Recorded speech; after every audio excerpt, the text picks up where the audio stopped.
Hello बच्चों, good morning. So this is your very own pen physician and biology guru doctor Anshuman Agrawal once again. आज early morning class है। I hope आपको अच्छा लगेगा सुबह जल्दी उठकर। आशा नहीं थी कि जल्दी उठकर लाइव क्लास में आओगे, बट अच्छा लग रहा है देख के कि कुछ बच्चे जो हैं वो मेहनत करना नहीं छोड़ रहे। स्टार्ट करेंगे बच्चों अपना नेक्स्ट लेक्चर। और अब जो चैप्टर हमारा ये चल रहा है, जिसका लेक्चर आज है सेक्सुअल रिप्रोडक्शन फ्लावरिंग प्लांट्स, इसका सेकंड लास्ट लेक्चर है। नेक्स्ट लेक्चर में हम इस चैप्टर को भी कंप्लीट कर लेंगे। कौन सा टॉपिक पढ़ना है बच्चों अपने को आज? Double fertilisation plus post fertilisation events हम स्टार्ट कर देंगे। तो इस चैप्टर में हम क्या देख रहे थे? एंजियोस्पर्म्स यानी कि फ्लावरिंग प्लांट्स के अंदर सेक्सुअल रिप्रोडक्शन का जो प्रोसेस होता है उसमें कौन कौन से इवेंट्स होते हैं, कौन कौन से स्ट्रक्चर्स इन्वॉल्व होते हैं, कैसे पूरा प्रोसेस होता है, क्या चीजें उसमें देखने को मिलती है। ठीक है, कहाँ से हमने शुरुआत करी थी? हमने फ्लावर का एक बेसिक स्ट्रक्चर देखा था, फिर वहां पर हमने देखा था कि कौन से पार्ट्स उसमें ऐसे होते हैं जो सेक्सुअल रिप्रोडक्शन में सिग्निफिकेंस रखते हैं, ज्यादा सिग्निफिकेंस रखते हैं या डायरेक्टली पार्टिसिपेट करते हैं, जिसमें हमने एंड्रोशियम और गायनोशियम की बात करी थी बच्चों। एंड्रोशियम मेल रिप्रोडक्टिव स्ट्रक्चर्स को बोलते हैं, गायनोशियम फीमेल रिप्रोडक्टिव स्ट्रक्चर्स को। एंड्रोशियम को हमने वहां देखा था रिप्रेजेंट करते हैं स्टेमन्स, जिनमें फिलामेंट और एंथर पार्ट्स होते हैं बच्चों, और गायनोशियम को रिप्रेजेंट करता है कार्पेल या पिस्टल, जिसमें ओवरी स्टाइल और स्टिग्मा होते हैं। फिर हमने वहां पर इनका सबका दोनों का जो एंड्रोशियम और गायनोशियम इनके डिटेल स्ट्रक्चर को स्टडी करा था। साथ ही साथ फिर हमने देखा था कि किस तरह से एंड्रोशियम में मेल गेमीट्स, जिनको कौन कैरी करता है, मेल गेमिटोफाइट पोलन ग्रेन्स, और गायनोशियम के अंदर फीमेल गेमीट यानी कि एग का फॉर्मेशन होता है, जो कि किसके अंदर बनता है बच्चों? हम कह सकते हैं कि एम्ब्रियो सेक प्लस जो अपरेटस होता है, जिसमें कलेक्टिवली यहाँ पर एक प्रेजेंट होता है, दैट इज एग अपरेटस, जो कि एम्ब्रियो सेक के अंदर बनता है बच्चों, है ना। वहां पर सारी हमने बात करी थी। एम्ब्रियो सेक के बारे में हमने बात करी थी कि भाई 8 न्यूक्लिएटेड बट 7 सेल स्ट्रक्चर होता है। किस तरह से फिर पॉलिनेशन होता है, पॉलिनेशन के बारे में भी हमने बात करी थी। पॉलिनेशन कैसे डिफाइन करते हैं, पॉलिनेशन कौन कौन से एजेंट्स के थ्रू होता है, फिर वहां पर टाइप्स ऑफ पॉलिनेशन की भी हमने बात करी थी बच्चों। ऑटोगेमी, गिटोनोगेमी, जीनोगेमी की बात करी थी। फिर एजेंट्स में हमने विंड पॉलिनेशन, वाटर पॉलिनेशन यानी कि अबायोटिक एजेंट्स ऑफ पॉलिनेशन, फिर बायोटिक एजेंट्स में एनिमल्स, जिसमें पर्टिकुलरली हमने देखा था कि इंसेक्ट्स के थ्रू पॉलिनेशन सिग्निफिकेंट वे में होता है। मेजोरिटी ऑफ पॉलिनेशन जो एनिमल्स के थ्रू होता है उसमें किसका कंट्रीब्यूशन होता है? इंसेक्ट्स का कंट्रीब्यूशन होता है बच्चों। ठीक, फिर हमने वहां पर कुछ ऐसे मेथड्स भी देखे थे जहां पर ह्यूमन इंटरफेरेंस होता है ब्रीडिंग के अंदर, जैसे आर्टिफिशियल हाइब्रिडाइजेशन की बात करी थी बच्चों हमने, और पॉलिनेशन का जो इवेंट होता है, फिर उसके बाद जो फर्टिलाइजेशन होता है वहां पर किस तरह से बच्चों पोलन पिस्टल इंटरेक्शन मदद करता है फर्टिलाइजेशन ऑफ गेमीट्स के अंदर। आउटब्रीडिंग मेथड्स का हमने या डिवाइसेस के बारे में भी हमने डिस्कशन करा था बच्चों। क्यों रिक्वायरमेंट होती है नेचर में आउटब्रीडिंग मेथड्स की? Because they want to overcome inbreeding depression. Inbreeding depression क्या होता है ये हमने बहुत अच्छे से समझ लिया था, डिस्कस कर लिया था। और एक और चीज मैंने वहां पर आपको बोली थी कि इनब्रीडिंग डिप्रेशन के बारे में हम फिर से पढ़ेंगे। कहां पर? Strategies for enhancement in food production के अंदर। तो आई होप जितना मैंने अभी तक आप लोगों को पढ़ाया है इस चैप्टर के अंदर और बाकी चैप्टर्स के अंदर भी आपको समझ में आ गया होगा बच्चों, है ना। ऑलरेडी जो बच्चे लाइव लेक्चर्स अटेंड करते हैं, मतलब जो बच्चे हमारे कोर्सेज में एनरोल्ड हैं, वो डाउट सॉल्विंग ग्रुप पे अपने डाउट्स पूछ ही लेते हैं यदि आता है तो कोई। और फिर भी यदि आपको यहाँ तो कोई डाउट हो तो बच्चों आप पूछ सकते हैं, है ना। अब गेमीट्स बन चुके हैं, पॉलिनेशन हो चुका है। जो मेल गेमीट्स हैं in the form of pollen grains कहाँ पहुंच चुके हैं बच्चों? स्टिग्मा ऑफ द कार्पल पे पहुंच चुके हैं। ठीक है, अब क्या होगा? फर्टिलाइजेशन। ठीक, लेकिन एंजियोस्पर्म्स के अंदर फर्टिलाइजेशन जो होता है बच्चों वो यूनिक होता है, कुछ स्पेशल होता है बाकी प्लांट्स के कंपैरिजन में, और इसीलिए या बाकी ऑर्गेनिजम्स में जो सेक्सुअल रिप्रोडक्शन होता है उसके कंपैरिजन में, और इसीलिए यहाँ पर इसको हम डबल फर्टिलाइजेशन नाम देते हैं। क्यों डबल फर्टिलाइजेशन कहते हैं बच्चों? ये हमने कल कौन सा लेक्चर हुआ था बच्चों हमारा? कल हमने प्लांट किंगडम कंप्लीट किया था 11th क्लास का चैप्टर, वहां पर भी पढ़ा था, क्योंकि वहां पर प्लांट किंगडम में कल हमने एंजियोस्पर्म्स पढ़े थे और वहां पर भी डबल फर्टिलाइजेशन के बारे में बात हुई थी, लेकिन जितनी डिटेल में यहाँ पर वहां पर नहीं थी। तो आज हम डिटेल में डबल फर्टिलाइजेशन को देखेंगे बच्चों। तो after entering one of the synergids the pollen tube releases the two mail gametes into the cytoplasm of the synergid. तो बच्चों ये मैंने कल भी आपको समझाया था कि भाई किस तरह से चीजें होती हैं। हम थोड़ा सा एक छोटा सा डायग्राम बना लेते हैं यहाँ पर वापस से एक बार। सेपल्स, पेटल्स फ्लावर की, ठीक है।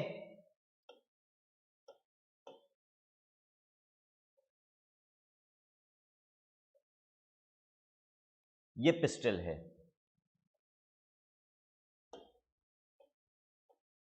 Pollen grains.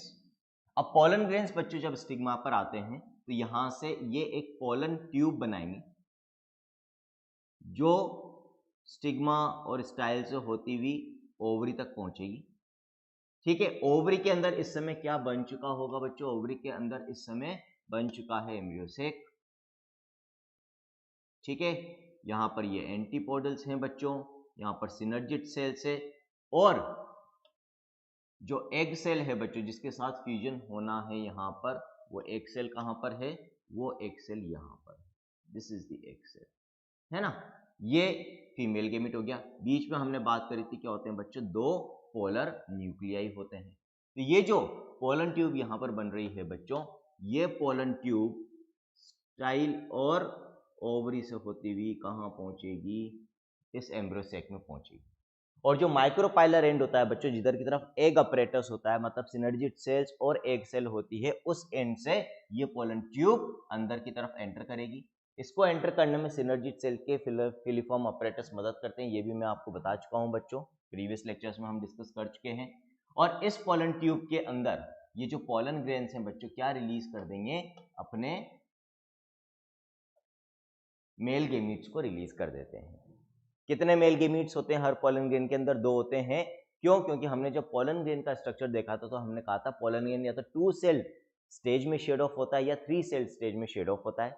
2 सेल स्टेज में होता है तो उसमें एक बड़ी वेजिटेटिव और एक जनरेटिव सेल होती है। 3 सेल में होता है तो तब तक जनरेटिव सेल डिवाइड होकर 2 मेल गेमीट बना चुकी होती है, तो मतलब एक वेजिटेटिव सेल और 2 मेल गेमीट्स होते हैं। तो अल्टीमेटली पोलन ग्रेन के अंदर 2 मेल गेमीट्स बन जाते हैं बच्चों, और ये दोनों मेल गेमीट्स इस पोलन ट्यूब में रिलीज कर दिए जाएंगे। ये दोनों मेल गेमीट्स अल्टीमेटली एंटर करेंगे एम्ब्रियो सैक में। अब इन दोनों मेल गेमीट में से एक मेल गेमीट तो किसके साथ फ्यूज होगा बच्चों? एग के साथ, यानी कि फीमेल गेमीट के साथ। फीमेल गेमीट हैप्लॉइड स्ट्रक्चर है, मेल गेमीट हैप्लॉइड स्ट्रक्चर है, दोनों फ्यूज करके फर्टिलाइज करके क्या बनाएंगे बच्चों? Diploid zygote. जो दूसरा वाला मेल गेमीट है ये किसके साथ फ्यूज करेगा? ये फ्यूज करेगा इन दोनों पोलर न्यूक्लियाई के साथ बच्चों। हर एक पोलर न्यूक्लियाई हैप्लॉइड है। कुल मिलाकर यहाँ पर हम कह सकते हैं जो तीन हैप्लॉइड न्यूक्लियस आपस में फ्यूज होंगे, 2 पोलर न्यूक्लियाई यहाँ पर और एक मेल गेमीट का जो हैप्लॉइड न्यूक्लियस होगा। तो अल्टीमेटली यहाँ पर जो रिजल्टिंग सेल का जो न्यूक्लियस बनेगा बच्चों, जो रिजल्टेंट न्यूक्लियस बनेगा that will be triploid. Triploid nucleus यहाँ पर बनेगा जिसको हम कहते हैं प्राइमरी एंडोस्पर्म न्यूक्लियस। तो यहाँ पर 2 फर्टिलाइजेशन हो रहे हैं, एक फर्टिलाइजेशन का प्रोडक्ट डिप्लॉइड है और दूसरे फर्टिलाइजेशन का प्रोडक्ट बच्चों ट्रिप्लॉइड है। और क्योंकि 2 फर्टिलाइजेशन हो रहे हैं इसीलिए इसको हम क्या बोलते हैं? डबल फर्टिलाइजेशन बोलते हैं। क्लियर है? कल भी पढ़ा था, आज वापस पढ़ लिया है, तो अब इसमें बच्चों किसी भी तरह का कोई डाउट नहीं रहना चाहिए और अच्छी तरह से आपको समझते हुए याद भी हो जाना चाहिए। कंसेप्ट भी मेरे हिसाब से क्लियर हो जाना चाहिए अभी तक, और अब आपको याद करने की जरूरत नहीं पड़नी चाहिए, चीजें याद हो गई होगी। डबल फर्टिलाइजेशन क्यों बोल रहे हैं, कैसे होता है बच्चों? तो after entering one of the synergids, synergid cell 2 होती है, उनमें से एक में पोलन ट्यूब एंटर करेगी। किसकी मदद से? फिलीफॉर्म अपरेटस मदद करता है, गाइड करता है इसको कि भाई यहां से आपको एंटर होना है, और फिर अपने 2 मेल गेमीट जो है वो रिलीज कर दिए जाते हैं into the cytoplasm of the synergid. One of the male gametes moves towards the egg cell, दोनों में से एक मेल गेमीट एग सेल की तरफ जाएगा and fuses with its nucleus, thus completing the syngamy. Syngamy जो अपना ट्रू फर्टिलाइजेशन है, मेल फीमेल गेमीट का फ्यूजन को हम सिंगेमी भी कहते हैं। This results in the formation of a diploid cell that is the zygote. तो बच्चों एक तो सिंगेमी वर्ड में कंफ्यूज नहीं होना है, जो एक टिपिकल फर्टिलाइजेशन होता है बच्चों, यानी कि मेल गेमीट और फीमेल गेमीट के फ्यूजन को, फर्टिलाइजेशन को सिंगेमी भी कहा जाता है, याद रखना बच्चों आप, ठीक है। और इसकी वजह से डिप्लॉइड जाइगोट बनेगा। दूसरे मेल गेमीट का क्या होगा? The other male gamete moves towards the 2 polar nuclei located in the central cell and fuses with them. जो 2 polar nuclei थे सेंट्रल सेल में, to produce a triploid। यहाँ पर अब ट्रिप्लॉइड स्ट्रक्चर बन रहा है, ट्रिप्लॉइड न्यूक्लियस बन रहा है बच्चों। क्या बोलते हैं उसको हम? PEN, है ना, pen, primary endosperm nucleus, primary endosperm nucleus, ठीक। As this involves the fusion of 3 haploid nuclei, it is termed as triple fusion। ठीक है, आगे बात समझ में है ना। तो देखो यहां पर आपको बता रखा है बच्चों इस डायग्राम के अंदर, अल्टीमेटली ये अपना एम्ब्रियो सैक है, ठीक। एम्ब्रियो सेक में ये यहाँ पर अब वापस से इसको उल्टा कर दिया है ना। पिछले डायग्राम में जो माइक्रोपाइलर एंड था वो नीचे था, जो चेलेजल एंड था ऊपर था, अब वापस उल्टा कर दिया भाई, माइक्रोपाइलर एंड ऊपर चला गया, चेलेजल एंड नीचे है। ठीक, अब ये जो माइक्रोपाइलर एंड है बच्चों, यहाँ पर आप देख सकते हो जो एक मेल गैमीट है वो एक सेल के साथ फ्यूज हो चुका है और क्या बन गया है, जाइगोट बन गया है। और जो दो सिनर्जिड सेल्स है वो अब डीजेनरेट होना स्टार्ट कर गई है। जब डबल फर्टिलाइजेशन कंप्लीट हो जाएगा बच्चों, तो बाकी की जो सेल्स है, दो सिनर्जिड सेल्स बच रही है और 3 एंटीपोडल सेल्स बच रही है, ये डीजेनरेट होना चालू हो जाती है, अल्टीमेटली डीजेनरेट हो जाएगी। इसी तरह से दोनों पोलर न्यूक्लियाई के साथ फ्यूज होकर क्या बन चुका है, ट्रिप्लॉइड न्यूक्लियस बन चुका है मेल गैमीट की मदद से, जिसको हम बोलते हैं प्राइमरी एंडोस्पर्म न्यूक्लियस। और ये जो सेंट्रल सेल थी बच्चों जिसमें ये पोलर न्यूक्लियाई थे, अब जो बीच में सेल बनेगी उसको हम क्या बोलेंगे, प्राइमरी एंडोस्पर्म सेल बोलेंगे बच्चों। जो 3 एंटीपोडल सेल्स थी वो भी डीजेनरेट होना चालू हो जाती है। कौन से एंड पर थी बच्चों, वो चेलेजल एंड पर थी। ठीक है, आगे का डायग्राम अभी आगे समझेंगे। सिंस 2 टाइप्स ऑफ फ्यूजन्स, क्यों बोल रहे हैं यहाँ पर अपन डबल फर्टिलाइजेशन इसको, since 2 types of fusions syngamy and triple fusion take place in an embryo sac, the phenomenon is termed as double fertilization, an event unique to flowering plants। ये lines exactly plant kingdom के अंदर भी है बच्चों, exactly कल ही पढ़ी है हमने, तो इसलिए आराम से याद भी आ गई होगी आप लोगों को। The central cell after triple fusion becomes the primary endosperm cell and develops into the endosperm while the zygote develops into an embryo। अब दो सेल बन गई है आफ्टर डबल फर्टिलाइजेशन, एक डिप्लॉइड सेल बनी है, एक ट्रिप्लॉइड सेल बनी है। जो डिप्लॉइड सेल बनी है बच्चों वो तो है जाइगोट, और जो ट्रिप्लॉइड सेल बनी है that is primary endosperm cell, जिसके अंदर ट्रिप्लॉइड न्यूक्लियस है, that is primary endosperm nucleus. अब इन दोनों सेल्स की फेट क्या है, आगे डेस्टिनी क्या है, किस्मत क्या है, आगे चलकर अब इन दोनों का क्या होने वाला है। जो जाइगोट है बच्चों वो एम्ब्रियो में डेवलप होगा, और जो प्राइमरी एंडोस्पर्म सेल है बच्चों वो क्या स्ट्रक्चर में डेवलप होएगी, वो बनाएगी एंडोस्पर्म। क्या बनाती है, एंडोस्पर्म बनाती है। अब अगेन दिमाग में आ रहा होगा कि सर अब ये एंडोस्पर्म क्यों बन रहा है भाई, और ऑर्गेनिजम्स के अंदर तो नहीं बनता है। तो यहां पर बच्चों एंडोस्पर्म बनाने की रिक्वायरमेंट क्या है कि ये जो एंडोस्पर्म है बच्चों, इस डेवलपिंग एम्ब्रियो को, जो किससे डेवलप हो रहा है, जाइगोट से डेवलप हो रहा है बच्चों, क्या प्रोवाइड करेगा, न्यूट्रिशन प्रोवाइड करेगा। सभी ऑर्गेनिजम्स में जो डेवलपिंग एम्ब्रियो होता है उसको न्यूट्रिशन प्रोवाइड करने के लिए कुछ ना कुछ फैक्टर वहां पर प्रेजेंट होता ही होता है बच्चों, कुछ ना कुछ होता है ऐसा तरीका जिससे उस डेवलपिंग एम्ब्रियो को न्यूट्रिशन प्रोवाइड किया जा सके, नहीं तो फिर वो ग्रो ही नहीं कर पाएगा, एम्ब्रियो का डेवलपमेंट हो ही नहीं पाएगा बच्चों। तो सभी ऑर्गेनिजम्स में, जैसे हम ह्यूमंस की बात करें या मैमल्स की हम बात करते हैं बच्चों, जब हम तो वहां पर हम प्लेसेंटा की बात करते हैं कि प्लेसेंटा मदद करता है न्यूट्रिशन प्रोवाइड करने में डेवलपिंग एम्ब्रियो को। इन द सेम वे यहाँ पर फ्लावरिंग प्लांट्स के अंदर जो डेवलपिंग एम्ब्रियो है उसको न्यूट्रिशन प्रोवाइड करने का काम कौन करेगा बच्चों, एंडोस्पर्म करेगा। ठीक है, तो अब ये जो एंडोस्पर्म है it will develop around the zygote, ताकि उसको ये न्यूट्रिशन प्रोवाइड कर सके। कैसे जाइगोट का बच्चों डेवलपमेंट होता है देखेंगे। देखो जाइगोट पहले एक सिंगल सेल स्ट्रक्चर है, अब इसके अंदर डिवीजन स्टार्ट हो गए हैं बच्चों, माइटोटिक डिवीजन्स होते हैं और अलग अलग शेप के थ्रू ये आगे डेवलप होता है, ग्लोबुलर शेप होता है, हार्ट शेप होता है, तो इसके बारे में अभी हम आगे बात करते हैं। यहां तक सारे पॉइंट्स क्लियर हैं। तो डबल फर्टिलाइजेशन हो गया, प्री फर्टिलाइजेशन इवेंट्स हम ऑलरेडी देख चुके हैं। प्री फर्टिलाइजेशन यानी कि फर्टिलाइजेशन के पहले के इवेंट्स, जिसमें मेनली दो फैक्टर्स होते हैं बच्चों, एक तो गेमीट्स का फॉर्मेशन वो हमने देख लिया था, और गेमीट्स का ट्रांसफर जो हमने पॉलिनेशन में देख लिया था। फिर अल्टीमेटली गेमीट्स आपस में फ्यूज होते हैं, दैट इज फर्टिलाइजेशन। अब फर्टिलाइजेशन के बाद के जो इवेंट्स हैं यानी कि एम्ब्रियो का डेवलपमेंट और ये सारी चीजें, वो सब किस में आएगी बच्चों, पोस्ट फर्टिलाइजेशन इवेंट्स के अंदर आएगी। तो स्टार्ट करेंगे पोस्ट फर्टिलाइजेशन में कौन कौन से स्ट्रक्चर्स बनते हैं और कौन कौन से इवेंट्स होते हैं। ठीक है, तो post fertilisation structures and events.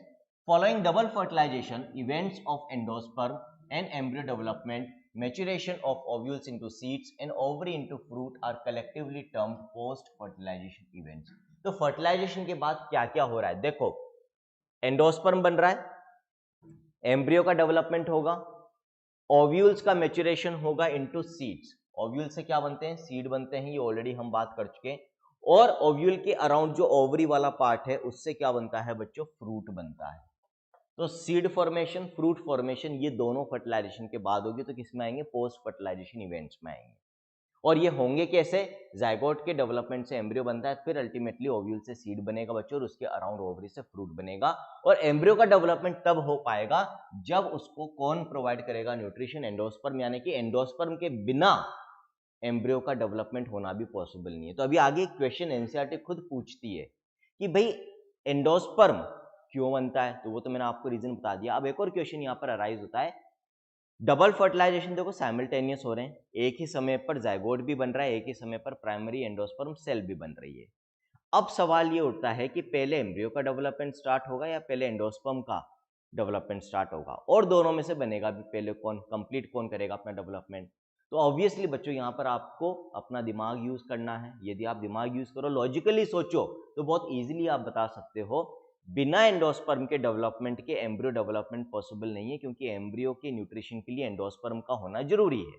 इसका मतलब पहले किसका डेवलपमेंट होना जरूरी है? एंडोस्पर्म का। जब तक कुछ फॉर्मेशन नहीं हो जाएगा तब तक एम्ब्रियो डेवलपमेंट नहीं हो पाएगा, इसीलिए पहले कुछ, एटलीस्ट कुछ तो डेवलपमेंट होता है, कुछ परसेंटेज ऑफ एंडोस्पर्म फॉर्मेशन होगा, तभी जाकर एम्ब्रियो डेवलपमेंट आगे प्रोसीड करेगा। देखते हैं आगे आ जाएगी ये चीज बच्चों।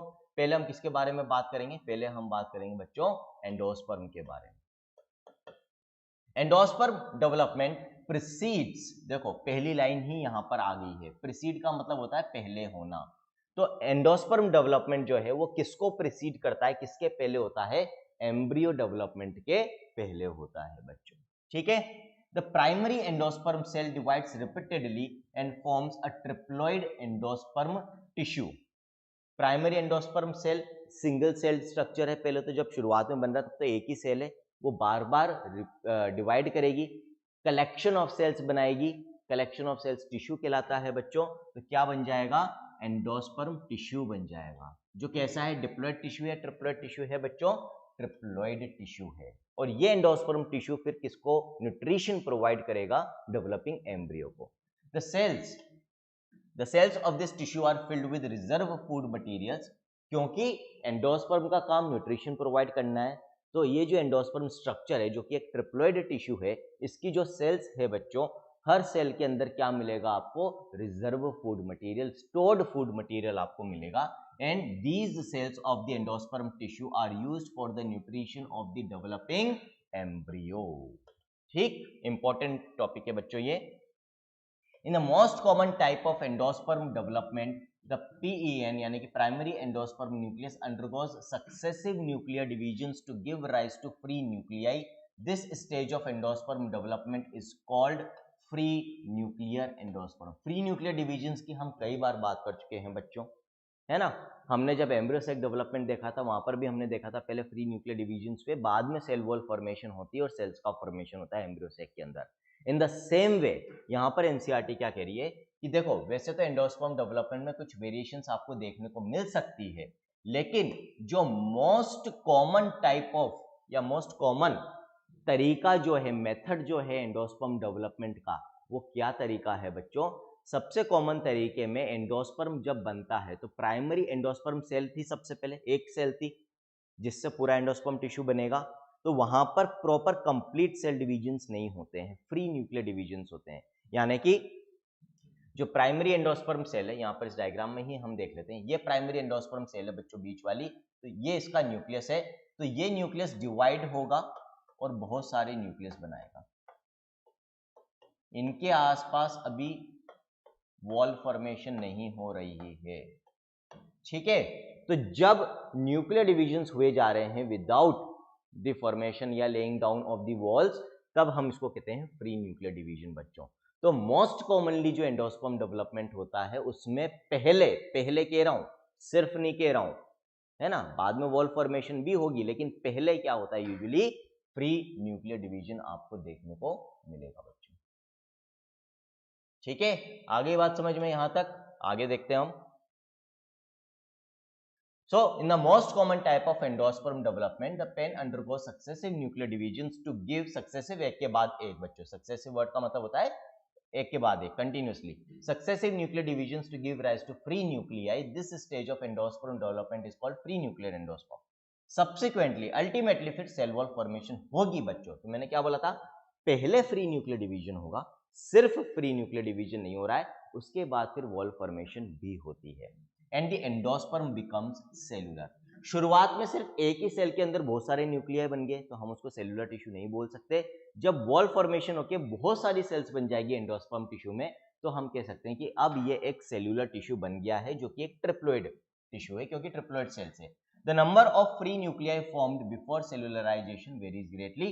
कितने न्यूक्लियाई बनेंगे ये कोई फिक्स नहीं होता है बच्चों। बहुत इंटरेस्टिंग एग्जांपल आपको यहाँ पर दे रखा है बच्चों एंडोस्पर्म का। नारियल सबने खा रखा होगा, नारियल का पानी भी सबने पी रखा होगा बच्चों। The coconut water from tender coconut that you are familiar with is nothing but free nuclear endosperm made up of thousands of nuclei and the surrounding white kernel is the cellular endosperm। तो बच्चों coconut नारियल है ना, पकने के बाद आपने देखा है जब हम उसको फोड़ते हैं तो अंदर सफेद पार्ट निकलता है, ठीक है, और बीच में कुछ पानी भी भरा हुआ होता है। दोनों ही चीजें, जो सफेद पार्ट है बच्चों और जो बीच में पानी भरा हुआ है, किसको रिप्रेजेंट कर रहा है? एंडोस्पर्म को रिप्रेजेंट कर रहा है, ठीक है।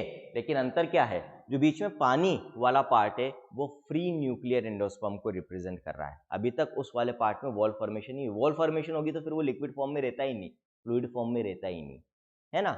और उसका वो पार्ट जिसके अंदर वॉल फॉर्मेशन हो चुकी है, सेल वॉल्स बन के सेल्यूलर हो चुका है जो एंडोस्पर्म, वो क्या फॉर्म ले लेता है? वो सराउंडिंग व्हाइट फॉर्म ले लेता है बच्चों, जिसको हम खाते हैं। और जो पीने वाला पार्ट है वो भी एंडोस्पर्म है, जो खाने वाला पार्ट है नारियल का वो भी एंडोस्पर्म है। अंतर ये है जो पीने वाला पार्ट है, जो कोकोनट वाटर है बच्चों, वो फ्री न्यूक्लियर एंडोस्पर्म को रिप्रेजेंट कर रहा है, वहां पर फ्री न्यूक्लियाई है।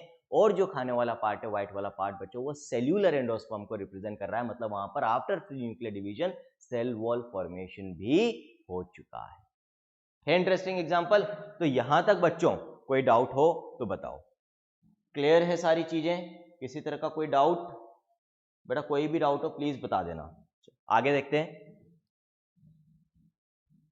एंडोस्पर्म में either be completely consumed by the developing embryo, for example P, groundnut और बीन्स बिफोर सीड मैच्योरेशन, और इट में persist in the mature seed, example castor and coconut, and be used up during seed germination। क्या कहना चाह रहे हैं हम यहाँ पर? एंडोस्पर्म का फंक्शन हमने क्या बोला है? एंडोस्पर्म का काम होता है डेवलपिंग एम्ब्रियो को न्यूट्रिशन प्रोवाइड करना, यानी कि ये एंडोस्पर्म कंज्यूम होगा, जैसे जैसे एम्ब्रियो डेवलप होगा वो एंडोस्पर्म को कंज्यूम करेगा एक तरीके से, है ना। अब कुछ सीड्स ऐसे हैं जिसमें जब तक प्रॉपर पूरा जो एम्ब्रियो डेवलपमेंट होता है, यानी कि जब एम्ब्रियो डेवलपमेंट देखो पूरा हो जाएगा तो हम कहेंगे सीड मैच्योरेशन हो गया, सीड बन जाएगा ओव्यूल से। तो सीड मैच्योरेशन तक, यानी कि ओव्यूल से सीड फॉर्मेशन तक, कुछ प्लांट्स के अंदर जो डेवलपिंग एम्ब्रियो होता है वो एंडोस्पर्म को पूरा कंज्यूम कर लेता है। मतलब जब तक सीड बनता है तब तक एंडोस्पर्म वाला पार्ट डिसअपियर हो जाता है। इसके कुछ एग्जांपल्स हमें याद रखने हैं बच्चों, पी, ग्राउंडनट एंड बीन्स, ठीक है। लेकिन कुछ एग्जाम्पल्स ऐसे भी हैं जहां पर मैच्योर सीड में भी आपको एंडोस्पर्म मिल जाएगा, पूरी तरह से कंज्यूम नहीं होता है। For example castor and coconut, दोनों सी से हैं, बहुत इजीली आप याद रख सकते हो बच्चों, ठीक है। तो ये दो तरह का फॉर्मेशन यहाँ पर, मतलब आप देख सकते हैं दो तरह की वेरिएशंस यहाँ पर देख सकते हो। कुछ सीड्स ऐसे होंगे जिसमें आपको एंडोस्पर्म देखने को नहीं मिलेगा, और कुछ सीड्स ऐसे होंगे जहां पर सीड मैच्योरेशन के बाद भी आपको एंडोस्पर्म देखने को मिल जाएगा बच्चों, ठीक। पोस्ट फर्टिलाइजेशन इवेंट में एंडोस्पर्म की हमने बात कर ली है बच्चों। अब एंडोस्पर्म के अलावा जो दूसरा सबसे इंपॉर्टेंट स्ट्रक्चर है जो अल्टीमेटली सीड फॉर्मेशन में पार्टिसिपेट कर रहा है, सीड बनेगा अल्टीमेटली ओव्यूल से, तभी बनेगा जब एम्ब्रियो डेवलपमेंट होगा बच्चों, दैट इज एम्ब्रियो, है ना। अब बच्चों यहां पर अगेन जो हमने प्लांट किंगडम में भी बात करी थी मोनोकोट्स और डाइकोट्स की, अगेन यहां पर भी मोनोकोट्स और डाइकोट के रेस्पेक्ट में बात होगी। तो इस टॉपिक को पढ़ाने के पहले मैं चाहता हूं कि एक बार सभी बच्चे प्लांट किंगडम में भी जो हमने थोड़ा सा मोनोकोट्स और डाइकोट्स के बारे में बात करी है वहां पर थोड़ा सा देख लें, थोड़ा सा मॉर्फोलॉजी ऑफ फ्लावरिंग प्लांट्स के अंदर भी देख लें, मोनोकोट और डाइकोट वाला टॉपिक देख लेंगे तो यहाँ पर चीजें और अच्छे से आपको समझ में आएगी, ज्यादा क्लियर हो जाएगी बच्चों, है ना। क्यों? क्योंकि यहाँ पर आगे कुछ डायग्राम्स ऐसे हैं बच्चों जहां पर ये सारी चीजें काम में आने वाली है ना। ये डायग्राम्स आपको दूसरे चैप्टर्स में भी देखने को मिल जाएंगे, मॉर्फोलॉजी में भी आपको देखने को मिल जाएंगे बच्चों। तो इसीलिए मैं कह रहा हूं कि आप थोड़ा सा मोनोकोट और डाइकोट वाले टॉपिक को मॉर्फोलॉजी में से भी पढ़कर आए तो इट विल बी बेटर। यहाँ की जो अंडरस्टैंडिंग है वो आपके लिए थोड़ी सी आसान हो जाएगी, है ना। तो इसीलिए अब लास्ट लेक्चर अपना बच रहा है sexual reproduction in flowering plants का। आज के लेक्चर को बच्चों में यहीं तक एंडोस्पर्म तक ही वाइंड अप करूंगा। अब इसके बाद कुछ ज़्यादा बच नहीं रहा है, एम्ब्रियो सीड के बारे में, फ्रूट के बारे में थोड़ी सी हमें बात करनी है और कुछ नहीं। तो in the next lecture we will complete this chapter. Before that एक तो आप पूरा रिवाइज करोगे, बड़ा चैप्टर है, इंपॉर्टेंट चैप्टर है, जितना मैंने अभी तक पढ़ाया है बच्चों, है ना। और थोड़ा सा मोनोकोट्स और डाइकोट्स के बारे में पढ़कर आओगे, पर्टिकुलरली क्या डिफरेंसेस होते हैं सीड के रेस्पेक्ट में। जब हम सीड के स्ट्रक्चर को या एम्ब्रियो के स्ट्रक्चर के बारे में बात करते हैं मोनोकोट्स और डाइकोट्स में, तो वहाँ पर क्या अंतर होता है थोड़ा सा देख कर आओ बच्चों। मॉर्फोलॉजी में थोड़ा सा देख कर आओगे तो आपके लिए चीज़ें ज़्यादा अच्छे से, मतलब मैं चाहता हूँ कि देखो कंसेप्चुअल स्टडी हम कर रहे हैं, कंसेप्चुअल स्टडी में कंसेप्ट तभी समझ में आते हैं जब बेसिक्स क्लियर हो। मैं तो यहाँ पर बताऊंगा इसे ही, लेकिन जब मैं बताऊंगा तो आपको अच्छे से चीज़ें तब समझ में आएगी जब आप भी पढ़कर एक बार आ चुके होंगे। बिल्कुल ब्लैंक आओगे तो फिर लेक्चर वेस्ट जाएगा बच्चों, क्योंकि अब नेक्स्ट और लास्ट लेक्चर के अंदर जो इंपॉर्टेंट चीज़ है वो ये एम्ब्रियो वाला टॉपिक है बच्चों। सबसे इंपॉर्टेंट टॉपिक अब लास्ट लेक्चर में जो बचा है दैट इज एम्ब्रियो, है ना। तो यहाँ तक बच्चों और भी कोई डाउट हो तो बता सकते हो।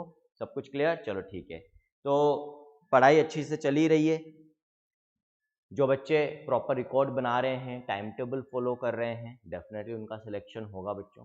मैं बार बार ये चीज़ें इसलिए कहता हूँ, आपको लगता होगा एक ही चीज़ सर बार बार क्यों रिपीट करते हैं, उसका रीज़न ये है बच्चों, क्योंकि आप लोगों में क्या होता है, आपके भी एज ऐसी है और ऐसे फेज से आप निकल रहे हो कि ठीक है 3 दिन जोश है, 4 दिन हम जोश के साथ पूरी एनर्जी के साथ काम कर रहे हैं, पढ़ाई कर रहे हैं, रिकॉर्ड भी बना रहे हैं, टाइम टेबल भी बना रहे हैं, एवरीथिंग वी आर फॉलोइंग। लेकिन होता क्या है, बीच बीच में ऐसे थॉट्स आने लग जाते हैं या कई बार नेगेटिव थॉट्स आने लग जाते हैं, यार पता नहीं मेरा सिलेक्शन होगा नहीं होगा, है ना। कई बार होता है कोई चीज़ समझ में नहीं आती तो हम थोड़ा सा नेगेटिवली सोचने लग जाते हैं, यार मेरे को तो चीज़ें समझ में नहीं आती है, या कई बार आलस आने लग जाता है, बोर होने लग जाते हैं पढ़ाई करते करते, अरे यार रोजाना क्या एक ही शेड्यूल फॉलो करना, इतने घंटे पढ़ना और ये और वो, मेरा वो फ्रेंड तो इतनी मस्ती कर रहा है, कॉमर्स वाले तो ये कर रहे हैं, है ना, मैथ्स वाले तो ये कर रहे हैं। तो वो चीज़ नहीं हो, इसीलिए बार बार हम लोग टीचर्स जो होते हैं आपको मोटिवेट करते हैं बच्चों, बार बार चीज़ें रिमाइंड करवाते हैं, बार बार एक ही चीज़ को इसलिए रिपीट करते हैं कि आप भूलो नहीं कि आपका जो टारगेट है बच्चों वो बहुत बड़ा टारगेट है और उसके लिए आपको एक भी दिन वेस्ट नहीं करना है ना। तो मेहनत करते रहो बच्चों टिल द लास्ट डे।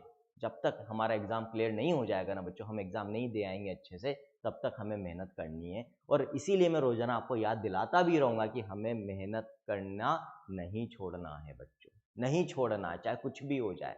हमारा काम मेहनत करना है ईमानदारी से, रिजल्ट अपने आप अच्छा आएगा, रिजल्ट के बारे में मत सोचो, जितना रिजल्ट के बारे में सोचोगे आपका काम उतना ही खराब होगा बच्चों, है ना। हमारा काम मेहनत करना है, मेहनत करते रहो बच्चों। डेली यदि 12 घंटे 13 घंटे पढ़ना है तो पढ़ना ही है, चाहे कुछ भी हो जाए। लेक्चर्स ऑलरेडी आपके बहुत कम ड्यूरेशन के हम लेते हैं बच्चों, है ना। 3-3 लेक्चर या 4 लेक्चर भी यदि किसी दिन होते हैं तो भी आपने देखा होगा, टोटल ड्यूरेशन आप देख लेना फिजिक्स केमिस्ट्री बायोलॉजी लेक्चर्स का, कभी भी 2.5-3 घंटे के ऊपर नहीं जाएगा, है ना। 3 घंटे तो मैक्स है तीनों चैप्टर्स के मिलाकर। और फिर भी हमारा जो सिलेबस है आप देखेंगे दूसरे प्लेटफॉर्म्स के कंपैरिजन में भी आगे ही चल रहा है और आगे ही चलेगा, और हम टाइम से सिलेबस कंप्लीशन भी कर लेंगे, क्योंकि तो आप भी देख रहे हैं कि हमें कितना कम समय लगता है टॉपिक्स को कवर करने में, लेकिन टॉपिक्स में पूरा टाइम हम किस चीज़ में ले रहे हैं, समझने में, ये सबसे बड़ी बात होती है ना। और जगह अपन लिखने में मैक्सिमम टाइम वेस्ट करते हैं, समझने में कम टाइम मिलता है। यहाँ पर तो जितना भी टाइम हम आपके सामने खड़े रहते हैं सिर्फ और सिर्फ समझाने में ही पूरा का पूरा टाइम यूटिलाइज कर रहे हैं और कोई काम नहीं कर रहे हैं। तो जब इतना फायदा आपको मिल रहा है बच्चों तो इसका फायदा आप भी उठाओ और डॉक्टर बनकर ही दम लेना है बच्चों, ठीक है। तो आज के लेक्चर को ये वाइंड अप करते हैं बच्चों। This is all in this lecture from your friend mentor and motivated doctor Anshuman, signing off. Thank you.